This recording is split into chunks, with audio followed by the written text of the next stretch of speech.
Kunzum Story is actually metaphorically and to a great extent literally is a journey. So we wanted to create spaces where curation becomes important, the experience becomes important, the ambience becomes important, and this whole community feel becomes important. Yeah. And our model was, if you are making money or if you have a budget, you pay us. Yeah. Right? If you don't, use the space anyway. So I wrote my first week of fiction, Nikita, which you're seeing here. Yes. We know what's going in the chai tomorrow morning.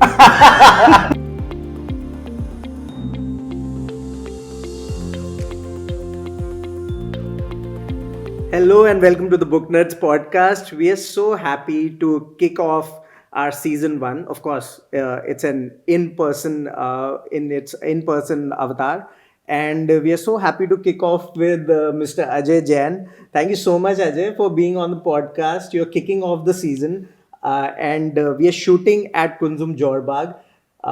What can be better? So first of all, welcome to the podcast. Thank you so much for having me over. Yeah, great. So, I would love to kind of dive right in to our conversation, and it has been super exciting times actually for the bookstore. I would say the bookstore universe of Delhi, and because within 6-7 months you have come up with, I think so, the 6th store is launching, and first of all, congratulations on that. Thank you so much. And tell us the Kunzum story. We need to know about the Kunzum story because it is exciting. Most of us know about the travel cafe that is in Horse Khas. And tell us about the Kunzum story, the origin, and we can take it from there. Yeah, I think the Kunzum story is actually metaphorically and to a great extent literally is a journey.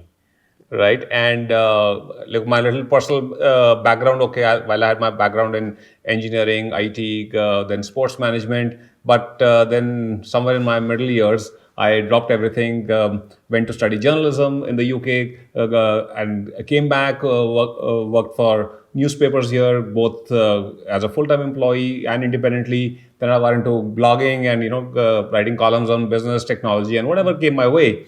And then somewhere I said, look, I want to really do something which is more of legacy writing. Yeah. And I said, okay, let me be a travel writer. And so what did I do? One day I just said, okay, I'm a travel writer. I'm going to write books like Bill Bryson. And I sat in my car and I hit the road. And I went to this region called Spiti. And I'd never driven to such far distances on my own. I'd never driven to such remote places. And so for whoever's familiar with the area, it's actually a high altitude desert area in the Himalayas in Yes. Himachal. Yes. So I crossed Manali. It was fine till then. I reached Rohtang. It was fine till then. And after Rohtang, it was absolutely desolate. There were no milestones. There were no roads. There was just a track. You were just following some tire marks. And for the first time in my life, for hours in a country like India, I did not see a human being. Right? Yeah. And I thought I was lost. Yeah. Right? And I kept driving, and suddenly I came upon a plateau. Right? And it was also a stage in my life when I was actually at a personal crossroads. So I was a little kind of, finding my way in life. So when I reached this plateau, right, I see this sign pointing to Kaza.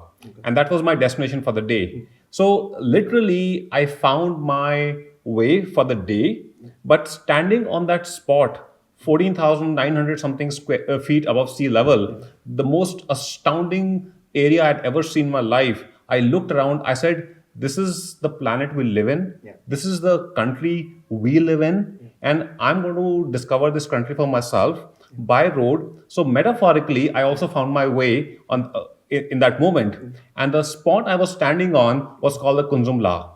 Oh, brilliant. So La is a high altitude pass, Okay. right? So I came back and I called my blog kunzoom.com, and then I started blogging while I was still working on my books, Yep. right? So, and that's how the name Kunzum came up. Wow. I always wondered, it's a different name. So, it has to have a story to it. And thank you for telling us that story. Tell us more because, it has been, from the blog. Now, of course, there are bookstores and there was a travel cafe. So how has it kind of, this graduation been? And of course, then I'll ask you some questions about of course, the book business and what else. Yeah. We are here to talk about that.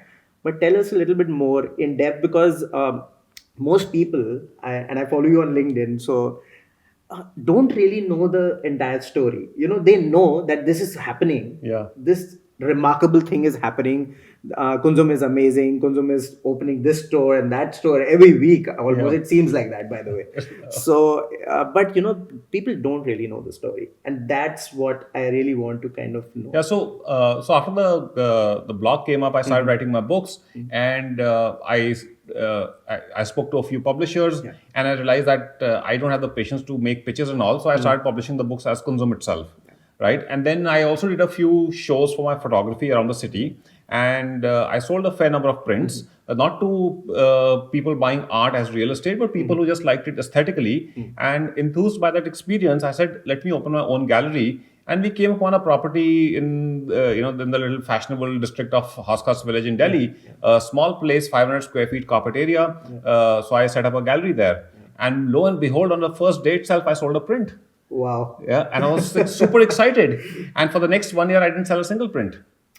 Oh my goodness, that's Right. a crest and a trough. Yeah, so, and I said, okay, what to do? Then I was sitting with a friend, we were having homemade South Indian food, Yeah. and we said, okay, let's do something. I said, look, the learning was that when I did my shows at places around the city like Habitat and a few other cafes and all, Yeah. people bought prints because they happened to be there, they saw the stuff on the walls. So I said, look, let's rebrand this place. Instead of calling it Kunzum Gallery, we said, let's call it Kunzum Travel Cafe. We'll display my work as it is, my books and my prints. Let's add a little library of pre-loved books to read, offer free Wi-Fi, and let's offer tea, coffee, and cookies, but pay what you like. Oh, nice. Right? So we This said, is which year? this is so 2009 was the gallery, and 2010 when we decided to have the Kunzum Travel Cafe. Okay. So we kind of redesigned the place. We added some furniture there, and we opened the doors as Kunzum Travel Cafe on 12th June 2010. Okay. And people started coming in. Yeah. But the story that went around was not the theme of travel, but pay what you like. Oh yes, I read about it in fact, and Yeah. that was, I think you were the pioneers in that. Because nobody had the audacity to kind of do that. I mean, pay what you like. Yes. I mean, we all know how we are. We want freebies. Yeah, so everybody said, oh, Ajay, Kunzum serves free coffee. I said, no, correction. You pay what you like.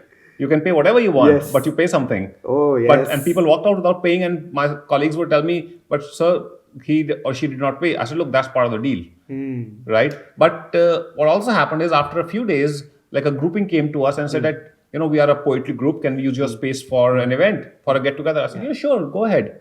And before we knew it, more and more people were coming to us. We were doing film screenings, we were doing travel talks, we were doing book launches, we were doing, you name it, it was happening there. And soon enough, we were doing in that 500 square feet space over 200 events a year. Wow. And our model was, if you are making money or if you have a budget, you pay us, Yeah. right? If you don't, use the space anyway, Okay. right? And that's where we learned the power of community building, right? And over the years, thousands of events happened, tens of thousands of people came in, irrespective of the commerce behind it, and the place took a life of its own. Right, I sold a fair number of books along the way. Not too many prints. Yeah. So, yeah, I think the market wasn't fully ready for buying photographic prints. It changed now, but at that time it wasn't so much the case. And it continued. So I continued my travels. Okay. I would be on the road, mostly in India, but internationally also, writing my blogs, my social media, but mostly motivated to write my books. And then the pandemic came, Yeah. right? And everything shut down. And the only place we were traveling to was between our bedroom and our living room and our washroom. Right? Yeah. Yeah. So It must have been tough for you because you have been on the road. Whatever you're talking about. So the thing is, here's the little secret. Even before the pandemic, I was telling myself, I need to go beyond, explore other genres other than travel. I've been like a full-time traveler for 13 years, and those who know me know that I can, no matter how good the going is, I do not want to be doing the same thing all my life. Okay. Right? Okay, It's yeah. important to I get it. I get it. I get it's it. important to have different experiences. Yeah. Even if you're not a good thing, you can't keep doing it. Like, Yes. how will you grow otherwise? Yeah. And when the pandemic came, I started writing more books, and then the question came: how do I sell more books? Right? And as you know very well, just by writing a good book, even if you're published by one of the big ones, I know. right? There's no guarantee of sales, Totally. right? And It's not in the contract. yeah, it's not in the contract, and unless you've already been like a breakout author, you've already you are already like a Sally Rooney, or you are a Friedrich Bachman, or you are Jeffrey Archer, where what they call the equivalent in movies, Colleen Hoover now. yeah, Colleen Hoover, right? Like, the opening weekend is so big, Yes. that you'll make, even a dud makes money on the Truly. opening weekend, Truly. right? Like, Yes. so every author needs to work on the marketing. Yeah. So while I was studying, I started writing more books. I wrote my first week of fiction, Nikita, which you're seeing here. Yeah. And then I said, let me build a larger than life book club, like an Oprah kind of a book club, Yes. right? And if I have 1 million members, even if 1% buy my books, right, I'll be a bestseller. Yes, totally. By Indian standards. Community works. Community works. Yeah. And then I started, reaching out. I said, okay, there's the Ages book so very fast. Yeah. But suddenly something hit me. I said, look, all I'm doing is technology play. I'm getting people to follow me on Facebook. Yes. I'm making WhatsApp broadcast lists and groups and all. Yeah. It's very tiring. Yes. I want to do something more, right? And then I don't know exactly at what moment, but sometime in late 2021, I said, let me create bookshops. Wonderful. Late 2021. Yeah. Okay, cool. Right. This is after the second wave of the pandemic, and things are now opening up. Yeah, and kind of yeah. you are figuring out this. Like, Yeah. was there an aha moment like that, or just I'm trying to recall when that aha moment was. Yeah. Right. But when that moment came, then I kind of again, the way I work is I immediately doodle ideas on paper. Cool. And if I like the idea, I start running with it, and I do my research as I go along. But I already get committed very often. Okay. Right. Great. And but the mainstay of so I created a certain model, right, which you see today. We can talk about that separately, Yeah. right? And but I also wanted to, so I had a certain business model and a certain ethos in mind. Did that, and so today we are sitting here at a place called Kunzum. We just call it Kunzum actually, while we use the descriptor books, art, coffee. Yeah. Right. The brand is Kunzum. Yes. It's not Kunzum Books. It's just Kunzum. And it's easy as well. Yeah. It's easier to remember, and It's like we want to be to books what Xerox is to photocopying. Yes, totally. And so I'll take you back to the bookstores a little bit later, but I really want to delve into the book buying experience. What are your thoughts on it? What do you think of it in terms of other bookstores as well? Of course, it's not like looking at it critically, but just your opinion on that, and what are the things that you are trying to bring in about the experience, because that's what I feel that it has been lacking a bit. If you I love to visit bookstores in all cities, visited Bangalore, Hyderabad, everywhere, but it's kind of it's not, people have not figured it out, like how it will go forward. And with technology coming in, we are also kind of competing with a lot of time with the OTTs and everything.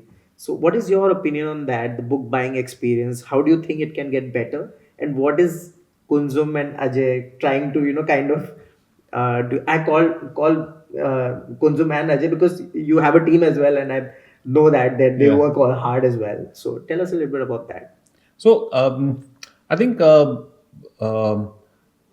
any product category, right? The times we are living in, right? It's now all about the experience that you create, right? Because product differentiators are not too many. You could pick up a Levi's jeans, or you could pick up a Calvin Klein jeans, right? Except the price they more or less feel the same. Yeah. Right, because I have both, so I know. Right. So right, so you just pay higher for Calvin Klein. Yeah. Right. So but really, I think especially for books, you see, at one level, right, books are a commodity. And that's why Jeff Bezos started with books as Amazon, because that is one product category, right? A book by Colin Hoover printed on paperback in a certain format is exactly the same product no matter where it is sold. Yeah. Right? Same price, same Yes. product, no matter where it's sold. Yeah. So eventually it becomes about convenience. Yeah. Right? And that's what common sense tells you, which means in theory, every bookshop should close down because you know which book you want to buy, right? And you can just order it, it'll get delivered to you at a discount, which is an unfair trade practice, but that's a different debate altogether. Yes. Right? It comes to you whenever you want. Now we have same day deliveries and all that stuff. Yeah. But what Amazon and any other online retailer will not give you, what a typical bookshop will also not sometimes give you is, see, they are just stacked with books, Right. digitally or in a store. Yeah. Right? But book buying is more than that. Yeah. Right? It's a cultural experience. Yes. So at one level, when you go, you are savoring the whole experience of book buying. More importantly, there is a great number of books out there which I have started discovering for myself as a bookseller. I didn't know that. Right? There are such great books being written. A lot of books are being repackaged. They look so good. You just want to hold them and read them. Yeah. Right? You want to gift them. But you can do that only when you discover them. Totally. And my personal experience, I visited Kunzum and a week or 10 days back, and Krishna here told me that there is a graphic novel variant of version of 1984, Yep. and I wasn't aware of that. And he was like, "Okay, this you'll find only here. Like most of the graphic novels."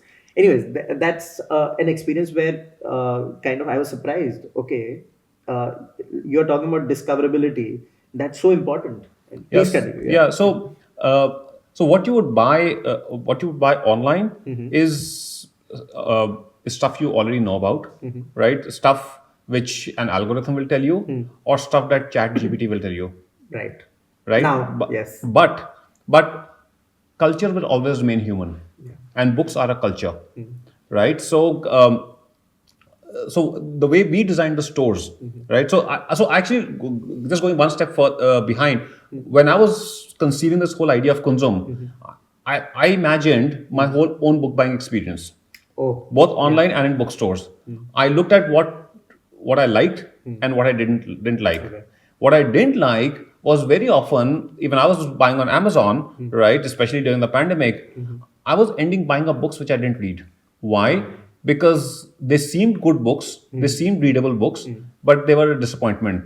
Yeah. So one thing I tell people, if you're getting a discount on Amazon, it may not be an actual discount because they'll prompt you to buy stuff you will not like to read. So overall, your cost of acquisition has actually gone up. Yes, and also, I mean, with sponsored posts, Yeah. increasing on Yeah. the algorithm and So- everywhere. So it is creating a sort of the algorithm has changed also. Yeah. So Over the past, say 2-3 years. possibly, yeah. And but and most bookshops I would go to, like they're like stacked with books and books and books, right? In theory, they will have all the books that Kunzum has. In practice, they don't, but Yes. in theory, they could, Yes, right? But that whole browsing experience is so disappointing because the books are stacked up, the aisles are narrow, you don't have proper place to sit, you can't leisurely see the books, right? So it's just a very transactional experience. Yes. Right. So we wanted to create spaces where curation becomes important, the experience becomes important, the ambience becomes important, and this whole community feel becomes important. Yeah. So that's how we designed, and if you. So we made our stores this way, and then after we had done this, I read a few articles on how chains like Waterstones and Barnes and Nobles have been turned around, and I realized they're doing things which we are also doing. So it was a great validation. Amazing. Yeah. My friend works at Waterstones, and he's a coder. Okay, he makes websites. Yeah. He manages the websites, their websites. And I was asking him, like, dude, you can get a job anywhere in the world. Yeah. He's like, you can't even imagine, where I'm working. And he works from the bookstore, and he Yeah. makes their websites and manages all the tech.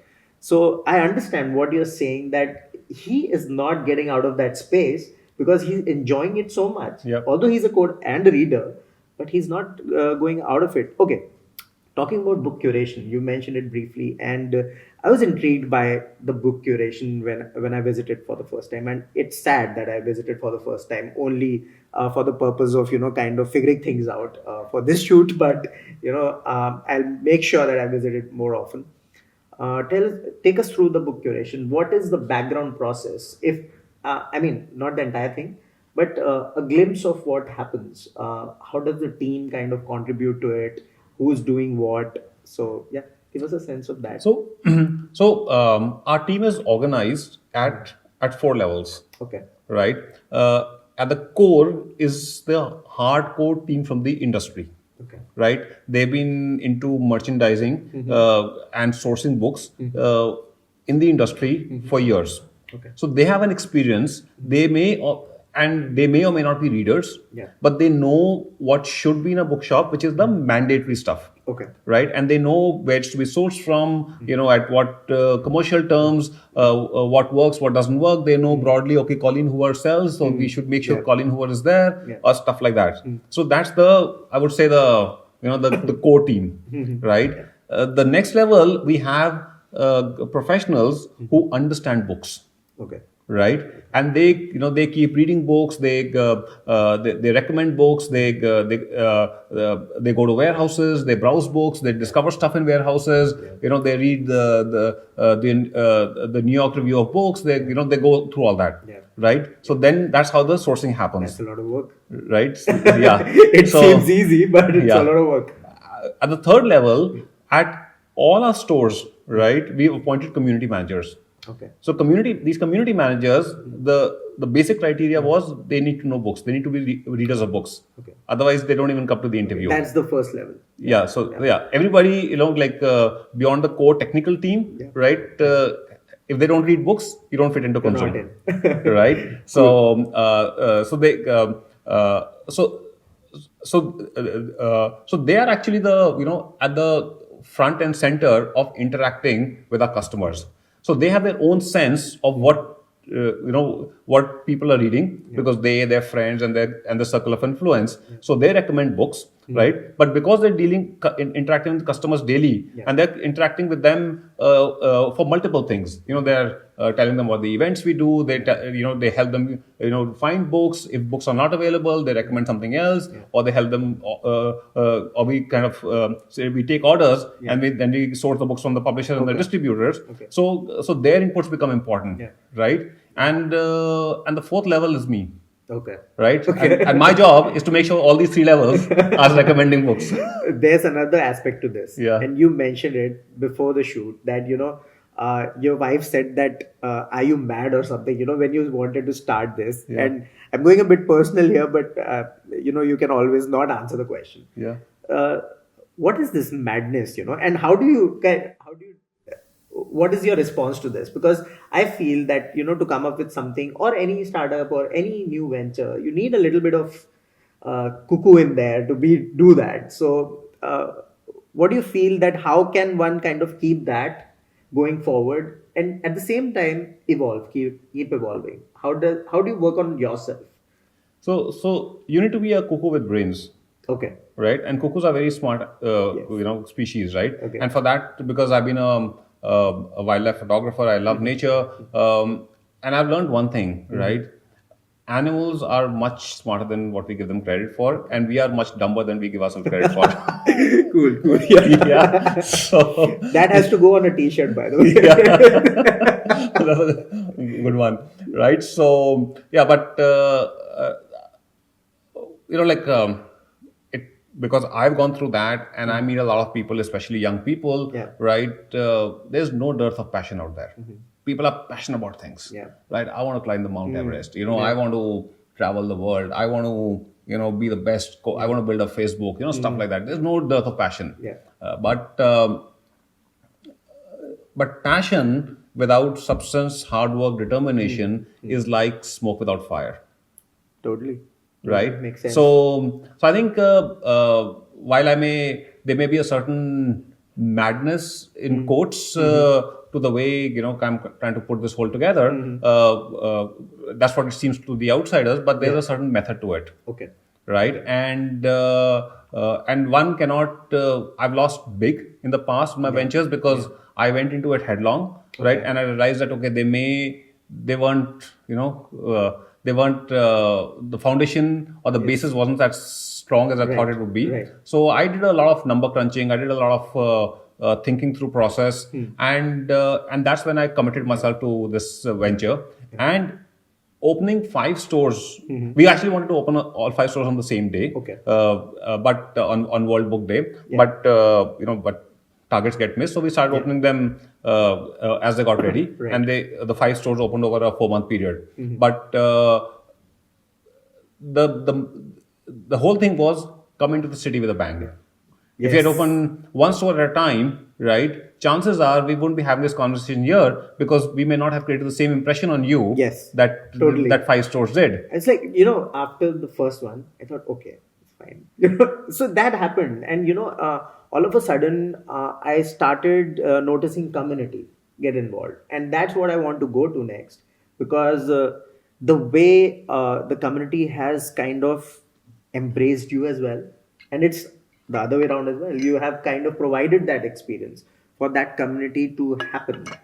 Share a few sort of moments where, like, of validation perhaps, or when you feel like, okay, this is the right direction, we are doing this well. And after that, you tell us about the bookstore coming up soon, if you want to, on the podcast, and that would be great. So tell us about the experience with community and validation that has come through that. So part of the experience and validation at the same time is in just over 6 months of being operational fully, we have already hosted over 400 authors a year. 400. Yeah, in 6 months. Wow. I think that would be a record. I don't know. I think so. We need to check it. But I would request my team also to get on it and check it, whether it's a record. But this is a logistics sort of, I call it nightmare. But, to manage all of that, and you were on phone also coordinating everything right now. Yeah. So, tell us more. I mean, we would love to know more. So this whole experience of the Kunzum Travel Cafe, right? People used to ask me, how do you monetize, pay what you like for the coffee? I said, I monetize in a way that you can't. Oh, brilliant. Right? Yeah. Because the Kunzum Travel Cafe, right, built the brand Kunzum, and it also, to a great extent, built my personal brand, right? And so when we launched Kunzum Books, right, Kunzum, the name people were already familiar with. Yeah. If it launched with a new name, we may not have come in, the acceptance wouldn't have been quick enough. Yes. More importantly, that experience, that how organically on its own, right, the community comes together, and and if you were hosting in 500 square feet space with one employee, right, we were hosting 200 events plus a year. Yes. Right. Wow. So that learning is something money can't buy. Yes. Right. Totally. And that the brand we created is something that money can't create.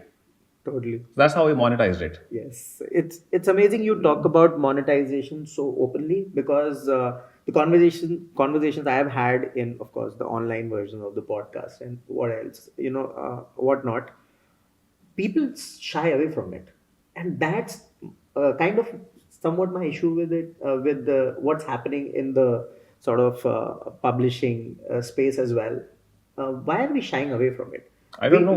Because it's weird, because we are selling books, obviously. Yeah. So it's monetization.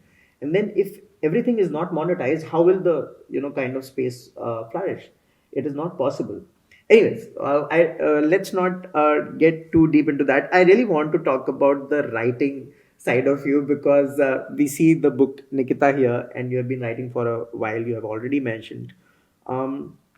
Has the writing taken a back seat? How do you kind of find yourself right now? whether you are in the right mind space to write, or how have you evolved in this process? What's the future? What are you reading right now? Multiple questions in there. And fiction, non-fiction, what are you lean towards? About that a little bit. So, if I give you a romantic answer, Yep. right, I would say that despite all this, I still make sure I write for 2 hours a day. The fact is, in a year, I've not written a single word. Okay. Right? But just before I decided to get into the bookshop business, I was actually in full flow. Right? If I had not been setting up these bookshops in the last over a year, I would have come out with 4 new books at least. Oh, okay. Right? That's the kind of momentum I was on. Oh, right? that's a lot. That's a great momentum. Yeah. So for me, like everything I do in life, it's either I'm in the 7th gear or 6th gear, right? Or I'm just, in neutral, Okay. or it's like, you're sitting on a scooter, and you're like revving it up, but it's also on the stand, it's not going anywhere. Okay. On a side note, I have to ask you about your favorite car. Yeah. So my favorite car keeps evolving according to, what I can afford. Okay. Right. So. But one favorite, just one favorite, which you would take for a ride any day, I don't know. Currently I'm driving my SUV. Like, it's a Jaguar, and I love the car. Okay, right? awesome. Yeah. So yeah. So you're loving it. I'm loving it. Yeah. Amazing, great, because that's important. Yeah. That's one of my passions, so I need to ask about that. But So- I think everything kind of adds up to what you do. So you were talking about the writing. Yeah, so coming back to writing, but I've resolved in the past few days to get back into the moment of writing, which will happen after the 5th of March. I know that. Okay. Because till between now and because we've got the World Book Fair coming up as we Yes. record this, Yes. and it's a huge responsibility we've taken over there. But so I consciously said, okay, I will not be able to write for a while, and that was fine. But for me, writing is extremely important.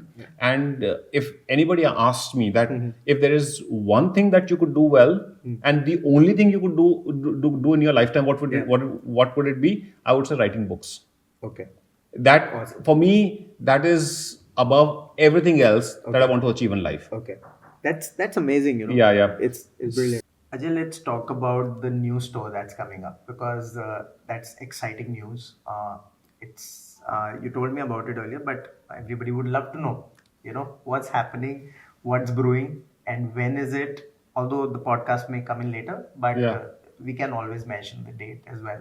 Yeah, so I think by the time we go live, it would already been launched. Yes. So GK2, we've had a store on the first floor for a few months now. We've just added 3 more floors.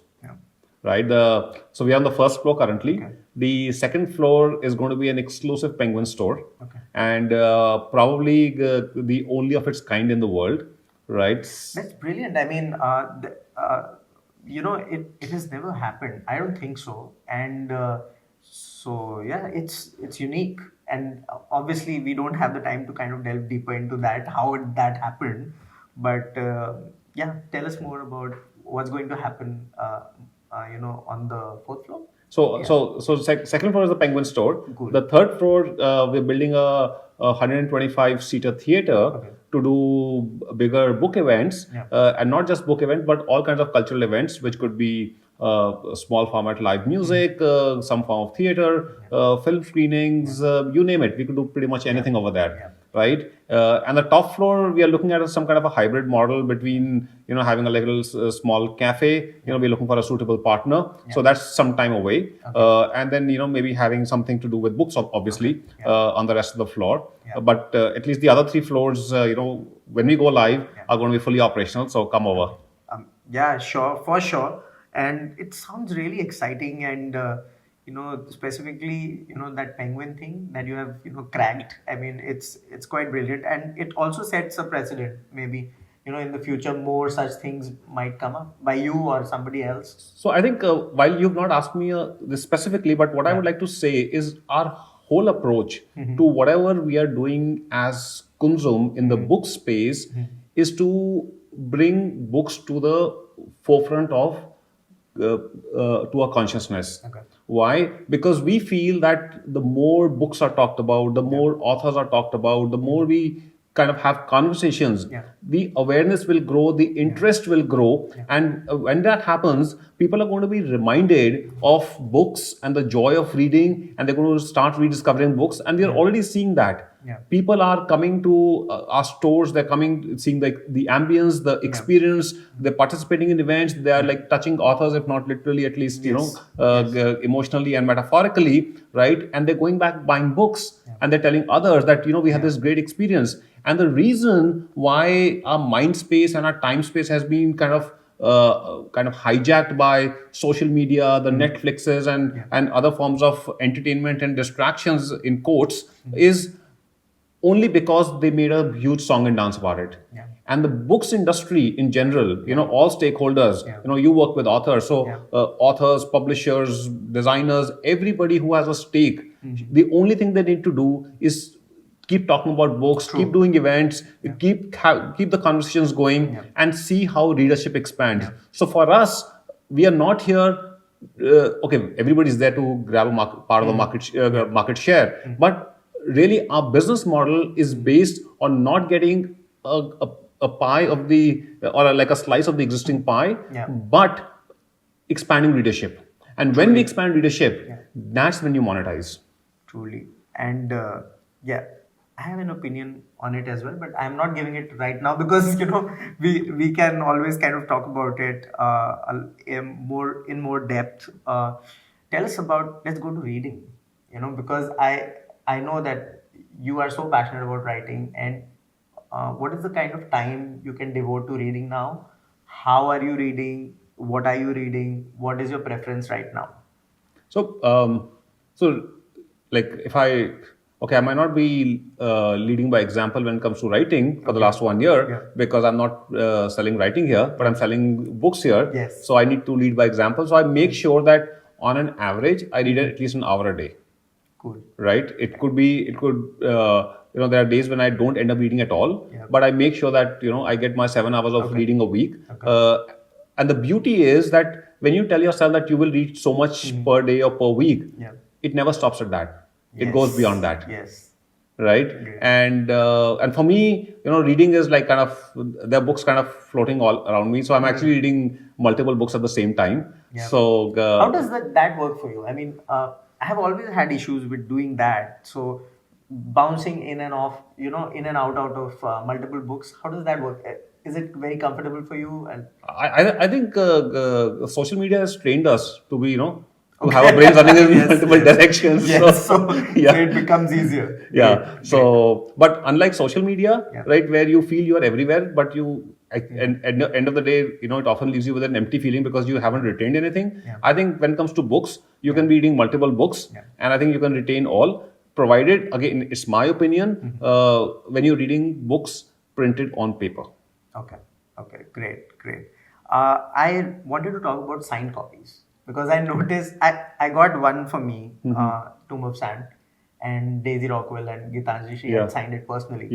And you have a separate sort of section for it as well, curated. And of course, it has been happening for a while. I mean, signed copies are available. What is the experience that you are kind of, providing regarding that? And regarding the not so established authors, how does Kunzoom want to support them a little bit? Because they really need it. Because for established authors and people who are traditionally published, it's easier to get on the shelf. So regarding that as well, what is your strategy going forward? So that's two separate questions. So the first one, signed editions. I think there's a very good appetite out there for people to buy signed books because they don't usually get them. Even if authors go to bookshops and sign and leave them behind, nobody's actually promoting them. Right, so we are actually alerting people that there are books available signed by authors. So and we are getting orders from all over the country for them. Right, so coming back to your second part, when it comes to promoting independent authors, see, at one level we are very kind of democratic in our approach. We say we've created this platform, right? We have 5 stores. We are adding 3 more floors to GK2. So effectively we have 8 separate spaces. So at any given time, we can do 8 events at Kunzoom on any given at any given moment in time. Truly. Right? Yeah. And there are days when we actually have in the existing 5 stores, Yeah. we do have 5 events happening simultaneously with back-to-back queued up, especially on weekends. Yeah. But for us, we are saying, okay, if you go to distributors and booksellers, what they will tell you is what we can do most is, a distributor, because it happens to my books, the distributor will say, I can keep your books in my warehouse, Okay. and I will give them to the bookshops when they want it. Okay. Right? The bookshop guy will tell you, I can keep your books on my shelf, but when the customer wants it, they'll pick it up, because all of them say, our job is not to market the books. Okay. Our job is to sell the book when somebody wants it. Yes. Right? What we are saying is, we are not taking responsibility for marketing your book. That's your job. Yes. Right? It is definitely. Yeah. But what we are doing is, we are creating an enabling environment for the various stakeholders, which is primarily the authors, publishers, and the publicists, whether in-house or consultants. Use our platform, create awareness about books. Use events, interact with authors. Interact with readers. Do all that stuff. That's what we can provide. But if you go back to Kotler's 4 P's of marketing, the first P is the product. Right? And while tens of thousands of books are being published every year through the self-publishing route, through companies who've come up and they say, okay, we'll publish your book, you just write it, and we'll give you services, whatever you pay for, right from editing, proofing, designing, printing. Whatever you pay for, you don't want it to be edited, we'll print it as it is, right? So and then there are the likes of all the established publishing, the traditional publishing houses. You've got the Penguins, the Harpers, the Rupas, and all these guys, because then they will do everything. Right. But irrespective of who's doing it, the product is most important. Truly. Right? Yeah. No matter how much you market, a disappointing book will only have disappointing sales. Truly. Yeah. The other thing is, what I tell especially aspiring authors, I said, look, it's good that as a creative activity you're writing the book, right? And even if you say, even if it doesn't sell too much, at fine. But again, my belief is, whatever you do, give it your best. Truly. But if you come to this bookstore and you go to any bookstore in the world, right, your competition, if you're an Indian author, is not other Indian authors. Yes. Your competition is the best of the world, because the best of the books are on display here. Yep. Right? And the reader can only read so many books, and they will want to read the best. They have a limited budget. I mean, everybody has got their budget. Yeah, even if they have an unlimited budget, they can only read so many books. True. Right? So, if your product is great, if you created a good book, you've written it well, it's packaged well, right? Then the only reason why it will not sell is poor marketing. Yeah. But if it's a disappointing book, no amount of marketing will help you sell the book. There are books which sell in thousands or tens of thousands or even lakhs, right? But you would say, but these books are unreadable. They sell because they are of a certain kind of books. People buy them in bulk, but nobody reads them. Yes, truly. Right? Truly. And we know what kind of books we are talking about. I know. I would have named them, but yeah. maybe in season 2, I'll do that. So as Kunzoom, all we can say is, we can be a partner in promoting the books, but it is not our responsibility. Great. Yeah. Thank you so much, Ajay. It has been a great conversation. And first of all, thank you for collaborating with us on this one, kicking off the podcast with you, and 7 more guests coming up, and podcasts coming up. Thank you so much for these amazing collaborations that you're doing in general. You're collaborating with a lot of people, bringing a lot to the publishing space. And just keep going, and we are so happy, to have you and do the in-person podcast for the first time. And with you, thank you so much. No, thanks for having me on the show, Rohan, and happy to host you anytime. Thank you so much. Thank you, Ajay. Thank you so much for being on the podcast. And there's a little something. Maybe you find space for this. Oh, wait. And it'll find its own pride of place. Yeah. Okay. And we have a little something for you as well. I would request my team. Okay. Right here. These are us. No, we love them. And yes, I'm from Doon, and Elora's, of course, Oh, no, It's the best out there. One of the best. we know what's going in the chai tomorrow morning. Okay. So, yeah. So, thank you so much and enjoy. Thank you so much. Yeah, thanks. Yeah.